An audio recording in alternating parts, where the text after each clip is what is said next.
नमस्कार, मी सुवर्णा जोशी। दिवसभरातल्या जगातल्या महत्त्वाच्या घडामोडी या बुलेटिनमध्ये म्हणजे जगाच्या पाठीवर या बुलेटिनमध्ये आपण बघणार आहोत। वेगवान स्वरूपाच्या या घडामोडी आहेत। सुरुवात करूया। अमेरिकेत जॉर्ज याच्या हत्येवरून सुरू असलेला हिंसाचार दिवसेंदिवस अधिक तीव्र होताना दिसतोय। आता एका अधिकाऱ्याची गोळ्या झाडून हत्या करण्यात आल्याची माहिती आहे। लास वेगासमध्ये अधिकाऱ्याला ठार करण्यात आलं। गेल्या काही तासांमध्ये अमेरिकेतलं हे दुसरं हत्याकांड असल्याचं समोर आलंय। जॉर्ज याची पोलिसांनी हत्या केल्यानंतर कृष्णवर्णीय लोकांची संपूर्ण अमेरिकेत हिंसक आंदोलनं सुरू आहेत। जॉर्ज फ्लॉइडच्या मृत्यूनंतर अमेरिकेत उसळलेला हिंसाचार अद्याप थांबण्याचं नाव घेत नाहीये। न्यूयॉर्कमध्येही वाढत्या हिंसाचाराच्या पार्श्वभूमीवर सोमवारी रात्रीपासून संचारबंदी लागू करण्यात आली। शहरातील अनेक भागांमध्ये आंदोलकांनी सरकारी मालमत्ता आणि दुकानांची तोडफोड केली, तर काही भागात लोकांनी मोठ्या प्रमाणावर लुटालूटही केली।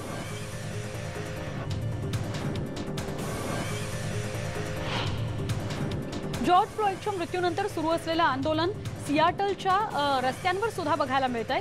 सियाटलच्या सिटी हॉलच्या बाहेर निदर्शनं केल्यानंतर आंदोलकांनी राजधानी हिलच्या दिशेने कूच केली। सियाटलमध्ये संध्याकाळी 5 ते पहाटे 6 वाजेपर्यंत संचारबंदी लागू करण्यात आली आहे। सियाटलच्या शहरांमध्ये पुन्हा हिंसक वातावरण निर्माण झालं। काही दुकानं फोडण्यात आली, काही दुकानांमध्ये लुटमारही करण्यात आली।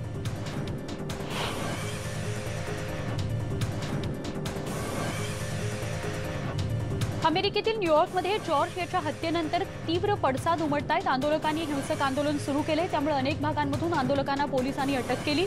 वाढत्या हिंसाचारामुळे न्यूयॉर्कमधील अनेक भागात कर्फ्यू लावण्यात आलेला आहे। वॉशिंग्टन डीसी मध्ये आंदोलनाचं कव्हरेज करणाऱ्या ऑस्ट्रेलियाच्या पत्रकाराचा कॅमेरा पोलिसांनी तोडलाय। आंदोलनाचं लाईव्ह कव्हरेज सुरू असताना अमेरिकेतील पोलिसांनी कॅमेरा तोडला। कॅमेरा तोडल्याचा व्हिडिओ जारी करण्यात आलाय। अमेरिकेच्या पोलिसांच्या या कृतीचा मीडियातून निषेध व्यक्त केला जातोय। पोलिसांच्या मारहाणीत पत्रकार जखमी झाल्याची माहिती मिळतेय। अमेरिकेतील वॉशिंग्टन डीसी मध्ये कर्फ्यू घोषित करण्यात आलाय। अमेरिकेत सध्या सुरू असलेल्या निदर्शनांमुळे हा निर्णय घेण्यात आलाय। अमेरिकेतील अनेक शहरांमध्ये कर्फ्यू घोषित करण्यात आलाय। कोलंबियामध्ये आज संध्याकाळी 7 पर्यंत कर्फ्यू असणार आहे। सोमवारी अमेरिकेचे अध्यक्ष डोनाल्ड ट्रम्प यांनी नागरिकांना संबोधित केलं। याआधी व्हाईट हाऊस बाहेरील सगळ्या निदर्शकांना पोलिसांनी शांततेच्या मार्गाने दूर सारलं। यावेळी डोनाल्ड ट्रम्प यांनी देशातील सगळ्या राज्यपालांना निदर्शनं रोखण्यासाठी नॅशनल गार्डच्या तुकड्या तैनात करण्याचे आदेश दिले। अमेरिकेत सुरू असलेल्या निदर्शनाचा अमेरिकेतील व्यवसायांना सर्वाधिक फटका बसतोय। या निदर्शनांचा फायदा घेत शहरांमध्ये चोरट्यांचा सुळसुळाट झालेला आहे। सॅन मोनिका, कॅलिफोर्निया अशा अनेक शहरांमध्ये निदर्शनादरम्यान लुटारूंनी दुकानांच्या काचा फोडून दुकानांमधील सामानाची लुटालूट केलेली आहे। त्यामुळे व्यावसायिकांचं मोठं नुकसान झालेलं आहे। सोमवारी रात्री न्यूयॉर्कमध्ये अनेक निदर्शकांना अटक करण्यात आली। अमेरिकेत पोलिसांमुळे एका कृष्णवर्णीय तरुणाचा मृत्यू झाल्यानं सर्वत्र निदर्शनं सुरू झाली आहेत। या निदर्शकांना पांगवण्याकरता पोलिसांकडून अश्रुधुराचा वापर केला जातोय। आतापर्यंत अनेकांना अटकही करण्यात आली आहे। अमेरिकेतील इलिनॉयचे राज्यपाल जे.बी. प्रित्झर यांनी जॉर्ज फ्लॉइडच्या हत्येविरोधात सुरू असलेल्या हिंसक निषेधावर नियंत्रण मिळवण्याकरता प्रयत्न सुरू केलेले आहेत। याकरता स्थानिक कायद्याची अंमलबजावणी करण्याकरता 250 अतिरिक्त इलिनॉय नॅशनल गार्ड सैनिक शहरात तैनात करण्यात आले। वॉशिंग्टनमध्ये सोमवारी निदर्शकांच्या जमावाला पांगवण्याकरता अश्रुधुराचा वापर करावा लागला। जॉर्ज फ्लॉइडच्या मृत्यूनंतर अमेरिकेतील अनेक शहरांमध्ये तीव्र निदर्शनं होत आहेत। अनेक ठिकाणी मोठं नुकसानही झालेलं आहे। त्यामुळे पोलिसांना जमावाला पांगवण्याकरता कठोर पावलं उचलावी लागतात। पोर्टलँडमधील ओरेगॉन इथं सोमवारी पोलीस अधिकाऱ्यांनी जॉर्ज फ्लॉइडच्या मृत्यूविरोधात निदर्शनं करत असलेल्या निदर्शकांना शांततेत निदर्शनं करण्याचं आवाहन पोलिसांनी केलं। पोलीस अधिकारी आपल्या गुडघ्यांवर आंदोलकांसमोर बसले आणि त्यांना पाठिंबा दर्शवत शांततेत निदर्शनं करण्याचं आवाहन करण्यात आलं। निदर्शकांनी पोलिसांच्या या आवाहनाला प्रतिसाद देत शांततेत निदर्शनं करण्याचं आश्वासन दिलं।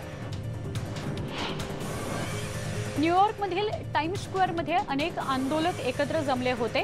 यावेळी निदर्शकांकडून जोरदार घोषणाबाजी करण्यात येत होती। शहरात कर्फ्यू घोषित करण्यात आलाय। रात्री 11 ते सकाळी 5 पर्यंत कर्फ्यू होता। कोरोनाच्या संकटात लाखो लोक एकत्र रस्त्यावर आल्यानं प्रशासन चिंतेत आहे। जॉर्ज फ्लॉइडच्या तुरुंगात झालेल्या मृत्यूनंतर सुरू झालेलं आंदोलन आणि हिंसाचाराचं लोण संपूर्ण अमेरिकेत पोहोचलं। जॉर्जचा लहान भाऊ टेरेन्स फ्लॉइड याने आंदोलकांनी शांतता राखावी असं आवाहन केलं। आपल्याला न्याय मिळायला हवा अशी आशा त्याने व्यक्त केली। सोमवारी टेरेन्स फ्लॉइडने भाऊ जॉर्ज फ्लॉइडच्या स्मारकाला भेट दिली। कॅलिफोर्नियाचे राज्यपाल गेविन न्यूसॉम यांनी नागरिकांना लक्षणं दिसल्यास त्वरित चाचण्या करण्याचं आवाहन केलं आहे। सध्या सुरू असलेल्या निदर्शनांमुळे कोरोना संक्रमितांचा आकडा आणखी वाढण्याची भीती प्रशासनाला आहे। कोरोनाचा धोका कायम असताना मोठ्या प्रमाणात नागरिक आंदोलनाकरता रस्त्यावर उतरल्याने धोका अधिक वाढलाय। अमेरिका दुहेरी संकटात सापडली आहे। एकीकडे कोरोनाचा संकट, दुसरीकडे वर्णभेदामुळे अमेरिकेत आगडोंब उसळलाय। पोलिसांकडून जॉर्ज या कृष्णवर्णीय व्यक्तीची हत्या करण्यात आल्यानं अमेरिकेतील सगळ्याच राज्यांमध्ये मोठाच हिंसाचार बघायला मिळतोय। लोक मोठ्या प्रमाणात एकत्र येत असल्यानं संकट अधिक गहिरं होत चाललेलं आहे। शेकडो जण एकत्र येत असल्यानं कोरोनाचा फैलाव होण्याची भीती अधिक गडद आहे। जगभरात सलग 6व्या दिवशी 1 लाखांहून अधिक संक्रमितांची नोंद झाली आहे। त्यामुळे संक्रमितांची संख्या 63,61,700 वर जाऊन पोहोचली आहे। गेल्या 24 तासात 3,000हून अधिक कोरोना रुग्णांचा मृत्यू झालाय, ज्यामुळे मृतांची संख्या 4.25 लाखांहूनही अधिक झाली आहे। जगभरात कोरोनामुळे 3,77,000 जणांचा बळी गेला आहे। अमेरिकेत कोरोना रुग्णांच्या संख्येत दिवसेंदिवस वाढ होताना दिसतेय। अमेरिकेत एकूण कोरोना रुग्णांची संख्या आता 18,60,000वर गेली आहे, तर आतापर्यंत कोरोनामुळे तब्बल 1,06,000वर मृत्यू झालेत। समाधानाची बाब म्हणजे 6,15,000वर कोरोनामुक्तही झालेले आहेत। रशियात कोरोनाचा कहर सुरूच आहे। गेल्या महिन्याभरापासून रशियात कोरोनाच्या रुग्णसंख्येत मोठी वाढ होताना दिसतेय। सध्या रशियात 4,14,000च्या वर कोरोना रुग्ण आहेत, तर 4,800 वर कोरोना रुग्णांचा मृत्यू झालाय। रशियात आतापर्यंत 1,75,000च्या वर कोरोना रुग्णांनी कोरोनावर मातही केलेली आहे। ब्राझील देशात कोरोनाच्या रुग्णसंख्येत मोठी वाढ होताना दिसतेय। त्यामुळे अमेरिकेनंतर सर्वाधिक कोरोना रुग्ण आता ब्राझीलमध्ये आहेत। एकूण कोरोना रुग्णांची संख्या 5,29,000वर गेली आहे, तर आतापर्यंत 30,000वर कोरोनामुळे मृत्यू झालेत। आतापर्यंत 2,11,000वर कोरोनामुक्तही झालेले आहेत। स्पेनमध्ये कोरोना रुग्णसंख्येत वाढ होताना दिसतेय। सध्या देशात कोरोनाची एकूण रुग्णसंख्या 2,86,000च्या वर गेली आहे, तर आतापर्यंत कोरोनानं 27,000वर लोकांचा बळी घेतलाय। दिलासादायक बाब म्हणजे आतापर्यंत 1,96,000च्या वर कोरोना रुग्णांनी कोरोनावर यशस्वी मात केली आहे। स्पेनमध्ये कोरोनाच्या मृत्यूदराचा वाढता आकडा देशाची चिंता वाढवणारा ठरतोय। गेल्या 24 तासात देशात कोरोनानं तब्बल 950 जणांचा बळी घेतलाय। देशात एका दिवसात मृत्यूची आतापर्यंतची ही सर्वाधिक आकडेवारी आहे। मार्च नंतरची कोरोनाच्या मृत्यूची ही सर्वाधिक आकडेवारी बघायला मिळतेय। सरकारकडून हे स्पष्ट करण्यात आलं। ब्रिटनमध्ये सध्या कोरोना रुग्ण वाढीचा वेग मंदावला असल्याचं चित्र आहे। त्यामुळे एकूण कोरोना रुग्णांची संख्या 2,76,000वर आहे। चिंताजनक बाब ही की आतापर्यंत कोरोनानं 39,000च्या वर बळी घेतले। अमेरिकेनंतर सर्वाधिक बळींची संख्या ब्रिटनमधलीच आहे। इटलीमध्ये कोरोना रुग्णांच्या संख्या वाढीचं प्रमाण खाली आलंय। सध्या देशात कोरोनाचे एकूण रुग्ण हे 2,33,000च्या वर आहेत, तर आतापर्यंत 33,000वर लोकांचा कोरोनामुळे मृत्यू झालाय। दुसरीकडे कोरोनामुक्त होणाऱ्यांची संख्या ही इटलीमध्ये मोठी आहे।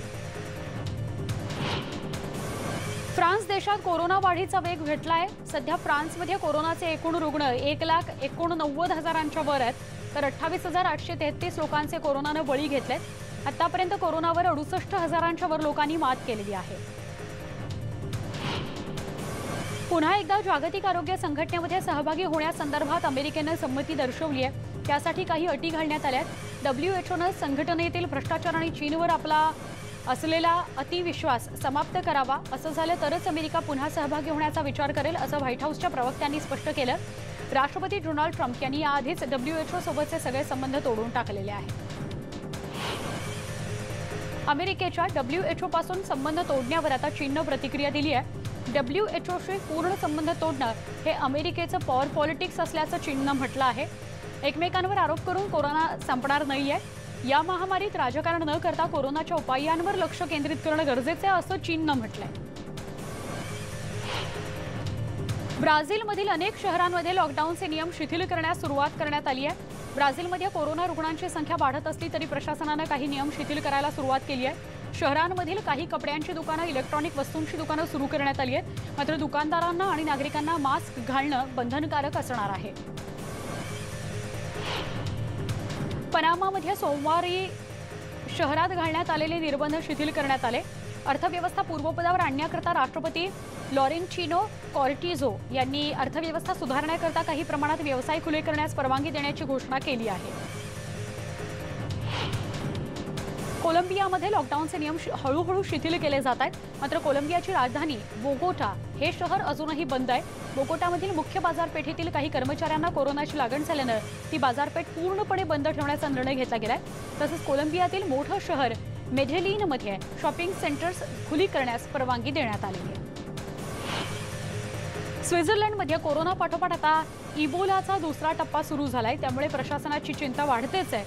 स्वित्झर्लंडमध्ये 2018ला मोबाईलची साथ आली होती. तेव्हा इबोलानं 2243 जणांचा बळी घेतला होता. मात्र आता पुन्हा इबोलाचा दुसरा टप्पा सुरू झाल्यानं या कोरोनाच्या संकटात देशावर आणखीनच एक इबोलाचं संकट उभं राहिलंय. यूकेमध्ये कोरोनाच्या महामारीनंतर परिस्थिती काहीशी सुधारायला लागलेली आहे. मागील 24 तासांमध्ये कोरोनामुळे केवळ 113 लोकांचा मृत्यू झालाय.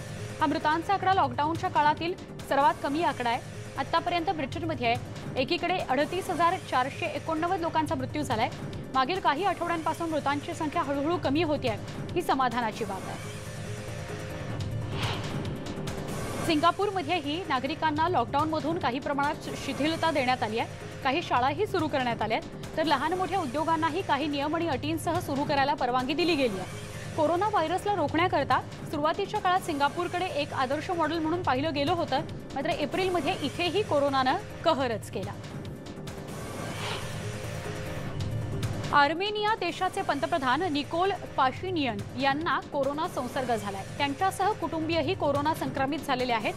पाशिनियन यांना कोरोनाची कुठलीही लक्षणं नव्हती. पण सैन्य दलातील काही पथकांना भेट देण्याआधी केलेल्या कोरोना तपासणीत ते पॉझिटिव्ह आढळले आहेत. सध्या ते विलगीकरणमध्ये आहेत. खबरदारीचा उपाय म्हणून पाशिनियन यांच्या संपर्कात आलेल्या पंतप्रधान कार्यालयातील अधिकाऱ्यांचीही कोरोना चाचणी केली जाणार आहे. कोरोना आणि लॉकडाऊनमुळे देशाचा अर्थप्रवास बिकट ठरणार आहे. अमेरिकी मूडीजनं भारताचे पतमानांकन खाली खेचतानाच देशाला कमी विकास दर व सरकारला वाढत्या वित्तीय तुटीचा सामना करावा लागेल असा इशारा दिला आहे. देशाच्या गुंतवणुकीविषयक आवश्यक अशा वातावरणासाठीचे सार्वभौम पतमानांकन मूडीजच्या गुंतवणूक सेवा विभागाने सध्याच्या BAA2 वरून BAA3 असं कमी केलं आहे. कोरोना संकटाचं आव्हान पेलण्यासाठी केंद्र सरकारनं जाहीर केलेल्या योजनांच्या निर्धोक अंमलबजावणीबाबतही मूडीजनं शंका उपस्थित केली आहे. जगाच्या पाठीवर या विशेष बुलेटिनमध्ये एक छोटासा ब्रेक. लगेच भेटू. पहा फक्त न्यूज 18 लोकमत.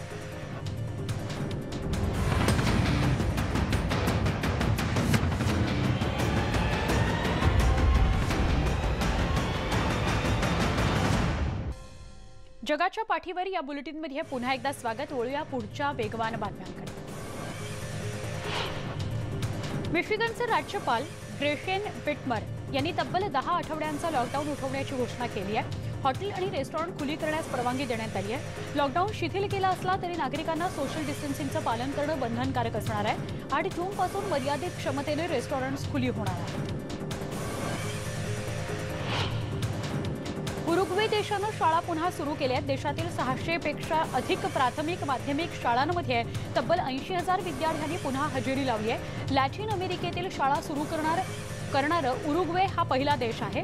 कोरोनाचा धोका कमी झाल्यानं शाळा सुरू करण्याची परवानगी दिल्याचं अध्यक्ष लुईस लॅकले यांनी सांगितलं. कोरोनाच्या पार्श्वभूमीवर ऑनलाईन शिक्षण सुरू करण्यात आलंय. पेरूमध्ये शाळकरी विद्यार्थ्यांना मात्र ऑनलाईन शिक्षणासाठी मोठी धडपड करावी लागते.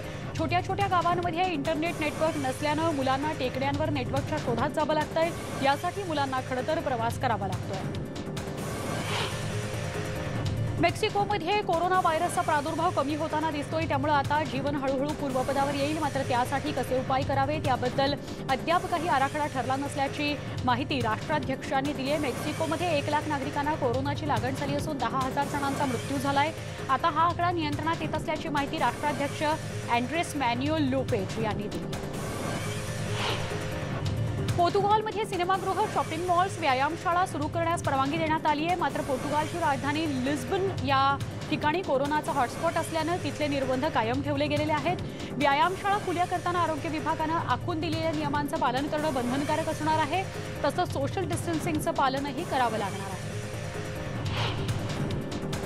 व्हेनेझुएलामध्ये व्यवसाय सुरू करण्यास परवानगी देण्यात आली आहे. जवळपास 2.5 महिन्यांच्या लॉकडाऊननंतर व्यवसाय खुले करण्यास सुरुवात करण्यात आली आहे. सलून्स, ब्युटी पार्लर्स, बांधकाम क्षेत्र आणि बँक पुन्हा सुरू करण्याची परवानगी देण्यात आली आहे. देशात कोरोनाग्रस्तांचा आकडा कमी होत असल्यानं हा निर्णय घेतला गेला आहे. क्युबाचा गायक अँड्रेस सँचेज याला लॉकडाऊन काळात नवा प्रेक्षक मिळाला आहे. लॉकडाऊनमुळे सगळ्याच बेटांवरील गाण्याचे कार्यक्रम बंद आहेत. त्यामुळे अँड्रेस घरातील बाल्कनीवरून गाण्याचे कार्यक्रम सादर करतोय. शेजाऱ्यांसाठी आणि वैद्यकीय कर्मचाऱ्यांसाठी तो गाण्याचे कार्यक्रम सादर करतो आहे. ग्रीस देशानं ओपन एअर सिनेमाला परवानगी दिली आहे. नियमांचं पालन करून सिनेमागृह सुरू करायला परवानगी देण्यात आली आहे. ओपन एअर असल्यानं नियमांचं पालन करणं सोपं जातंय. त्यामुळे देशातील अनेक भागांमध्ये नियमांचं पालन करून सिनेमागृह सुरू करण्यात आली आहेत. गेल्या 2 महिन्यांपासून देशातील सिनेमागृह बंद होती. रशियात आता लॉकडाऊनचे नियम शिथिल करण्यास सुरुवात करण्यात आली आहे. कोरोनाचा वाढता फैलाव लक्षात घेता देशात 2 महिन्यांपासून लॉकडाऊन जाहीर करण्यात आला होता. मात्र आता नियम शिथिल करण्यात येत आहेत. देशांतर्गत विमानसेवा सुरू करण्यात आली आहे. प्रवासावरील अनेक बंधनं शिथिल करण्यात आली आहेत. विमानतळावर प्रत्येक प्रवाशाचं स्क्रीनिंग केलं जात आहे. रशियामध्ये एक ॲप तयार करण्यात आलं आहे. त्या ॲपच्या माध्यमातून नियम मोडणाऱ्यांवर लक्ष ठेवलं जात आहे. देशातील प्रत्येक नागरिकावर या ॲपच्या माध्यमातून लक्ष ठेवण्यात येत आहे. पुतीन यांनीही या ॲपचं कौतुक केलेलं आहे. कोसोवो देशात लॉकडाऊन असताना सुद्धा देशातील स्वतंत्र मिळवून देणाऱ्यांकरता मोठ्या रॅलीचं आयोजन करण्यात आलं होतं. लॉकडाऊनचे नियम शिथिल करण्यात आल्यानं मोठ्या प्रमाणात गर्दी पाहायला मिळाली. देशाची सीमा उघडण्यात आली. त्यामुळे सर्बियामधून येणाऱ्या लोकांच्या गाड्यांच्या मोठ्या रांगा सीमेवर बघायला मिळाल्या. तर खेळ, साहित्याचे कार्यक्रम घेण्यास बंदी कायम आहे. देशात सार्वजनिक वाहतूक सुरू करण्यात आली आहे. मात्र प्रवाशांची संख्या कमी करण्यात आली. तुर्कीमध्ये लॉकडाऊनच्या नियमांमध्ये नागरिकांना काही प्रमाणावर शिथिलता देण्यात येते. राजधानी अंकारामध्ये काही प्रमाणात दुकानं उघडायला सुरुवात झाली आहे. मात्र तसं असलं तरी बऱ्याच व्यावसायिकांना मात्र व्यवसायांबाबत साशंकता वाटते आहे. अमेरिकेतील बॉस्टन शहरामध्ये आंदोलनादरम्यान मोठं नुकसान झालं आहे. निदर्शकांनी शहरातील दुकानं, गाड्यांच्या काचा फोडल्या. या निदर्शनानंतर आता शहरातील नागरिक आणि दुकानदार दुकानांमध्ये सफाई करताना बघायला मिळत आहेत. सर्वत्र काचा आणि कचरा झाल्यानं नागरिक तो साफ करतायत. या निदर्शनांमुळे दुकानांवर मोठं संकट आलं. दुकानदारांचं मोठं नुकसान झालं. भारत आणि चीन सीमावादावर अमेरिकेकडून वारंवार अनेक वक्तव्य सुरू आहेत. चीनची भूमिका आक्रमक असल्याचं वक्तव्य अमेरिकेच्या परराष्ट्र धोरण समितीच्या अध्यक्षांनी केलंय. सगळ्या देशांना नियमांचं पालन करायला हवं असंही त्यांनी स्पष्ट केलं. रशियाचे राष्ट्रपती व्लादिमीर पुतीन हे अजून एका टर्मसाठी राष्ट्रपतीपदी विराजमान होऊ शकतात. त्यासाठी रशियाच्या संविधानात काही बदल करावे लागणार आहेत. राज्यघटनेमध्ये बदल करावा की नको यासाठी पुतीन यांनी 1 जुलै रोजी मतदान घेण्याची घोषणा केली आहे.